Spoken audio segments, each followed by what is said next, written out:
Les iPhone 15 sont maintenant disponibles et si vous hésitez à choisir entre l'iPhone 15 ou l'iPhone 15 Pro, je vais essayer de vous aider dans cette vidéo. Alors il y a une petite particularité, c'est que cette année je vais comparer l'iPhone 15, le 15 Pro et le 15 Pro Max.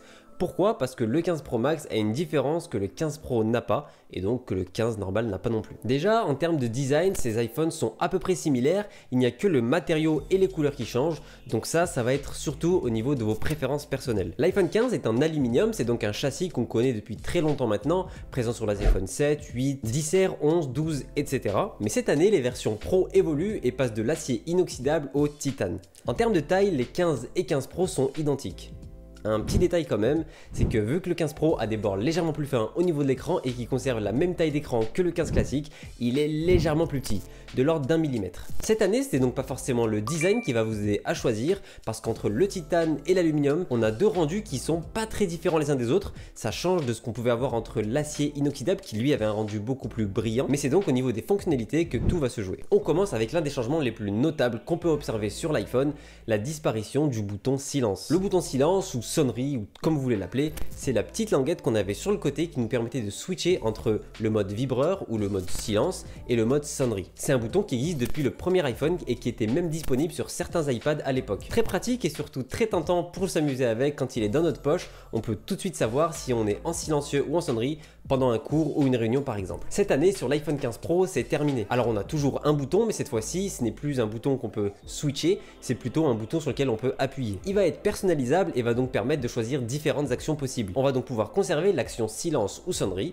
Ça c'est top. Le seul bémol c'est qu'au toucher on va pas donc pouvoir savoir si votre téléphone est en silencieux ou en sonnerie. Mais on pourra donc l'utiliser pour activer un mode de concentration, allumer le flash, lancer un dictaphone ou personnaliser ça avec un raccourci par exemple. C'est une idée plutôt ingénieuse, ça reprend un peu ce qu'on peut trouver sur l'Apple Watch Ultra avec son bouton orange qui est personnalisable. Pour l'instant j'ai du mal à me projeter et savoir si c'est mieux ou moins bien que le bouton switch qu'on avait auparavant. On verra bien au fur et à mesure des tests. L'élément le plus distinctif et qui segmente le plus la gamme Pro ou de la gamme classique, c'est le capteur photo, ou plutôt les capteurs photo. Ça fait plusieurs années que j'ai du mal à recommander la gamme classique de la gamme Pro sur les iPhones.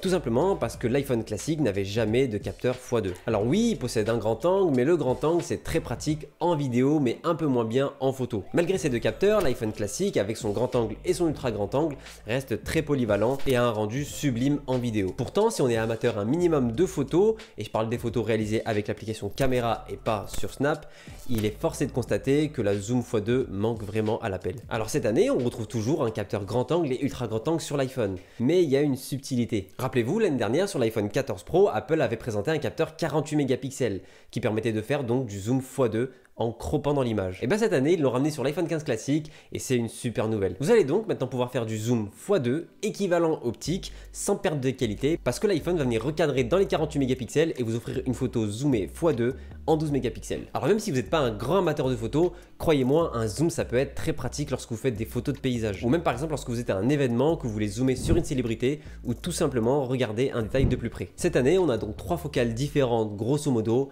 un grand angle, un ultra grand angle et un zoom x2 et c'est excellent. Alors sur l'iPhone 15 Pro, qu'est-ce qu'on a de plus? Eh bien on a un zoom x3, cette fois-ci qui est réellement optique, ce qui permet d'avoir donc un ultra grand angle, un zoom x2 et un zoom x3. C'est un confort supplémentaire, ça permettra de faire des photos encore plus précises avec un vrai capteur x3. Il y a donc quand même une segmentation qui se fait entre l'iPhone 15 et l'iPhone 15 Pro, mais cette fois-ci je dirais que c'est plus de l'ordre du détail. Le zoom x2 qu'apporte l'iPhone 15 conviendra à la plupart d'entre vous, du moins si vous n'avez pas d'exigence professionnelle.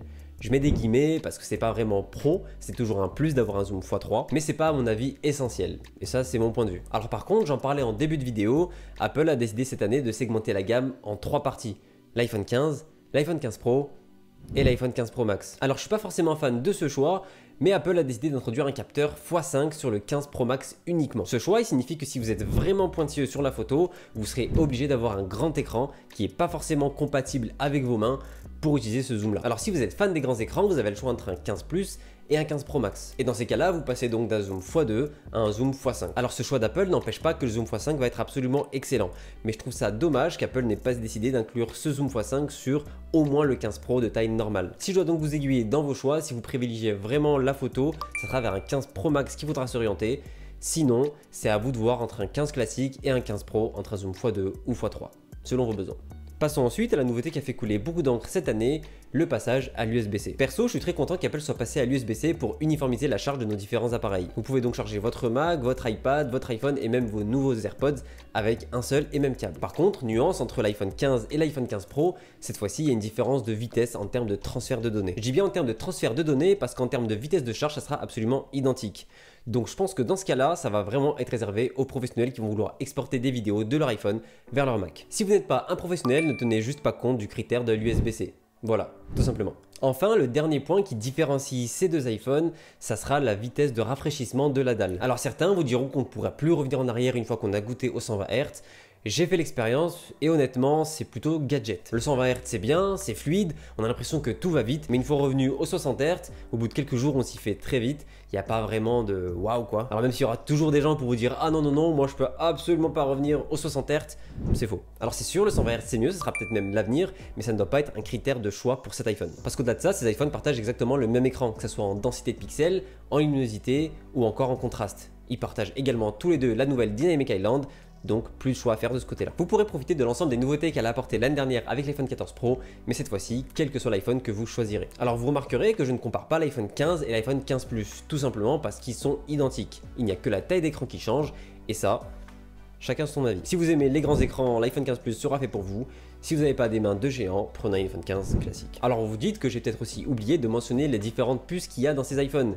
La 17 Pro pour les iPhone Pro et la 16 Bionic pour les iPhone 15 classiques. Le sujet de la puissance, c'est un sujet qui me fascine pas tant que ça parce qu'aujourd'hui nos iPhones peuvent répondre à tous nos besoins, quelle que soit la puissance choisie. Alors il est clair que la stratégie d'Apple, comme l'a dit Brandon dans sa dernière vidéo que vous trouvez juste ici, est différente des stratégies qu'on peut retrouver depuis quelques années. Apple a beaucoup mis en avant le monde du jeu vidéo et possède également Apple Arcade. Peut-être qu'il se tourne vers un univers du jeu vidéo, mais ça, seules les années à venir nous le diront.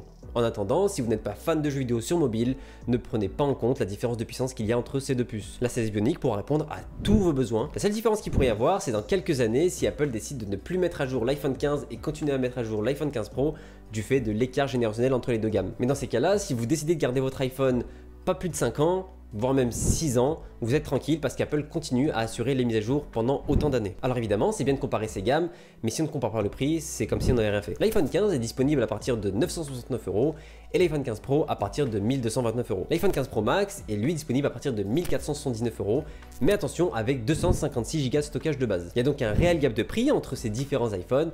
Maintenant, est-ce que ça se justifie? Et aussi, quel est votre budget? J'estime que l'écart de prix qu'il y a entre ces différents iPhones doit se ressentir en termes d'années d'utilisation. Si vous souhaitez garder votre iPhone environ 4 ans, achetez un 15 ou un 15 Plus selon vos préférences. Si en revanche vous envisagez de garder votre iPhone environ 5 ans voire 6 ans, achetez un iPhone 15 Pro. Il sera rentabilisé à ce niveau-là et il vous aura coûté à peine plus cher. Alors je dis 15 Pro mais je pourrais très bien aussi dire 15 Pro Max. Ça va vraiment se jouer entre la taille d'écran et le capteur photo x5. Mais si vous êtes toujours perdu, je vous affiche juste ici les choix à faire selon vos différents besoins. Pendant ce temps, moi je vous invite à liker la vidéo, à commenter et à partager, c'est ce qui fait vivre la chaîne. Merci de m'avoir regardé, c'était Jamil. Il y a du choix, hein.